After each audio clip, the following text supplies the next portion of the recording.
हनुमान् श्रीपदो वायुपुत्रो रुद्रो नघोजरः अमृत्यवीरवीरश्च ग्रामवासो जनाश्रयः धनदो निर्गुणः शूरो वीरो निधिपतिर्मुनिः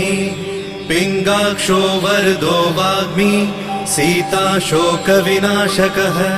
शिवः शर्वत्परो व्यक्तो व्यक्तो धराधरः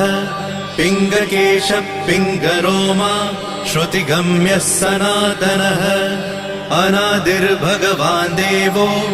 विश्वहेतुर्जनाश्रयः आरोग्यकर्ता विश्वेशो विश्वनाथो हरीश्वरः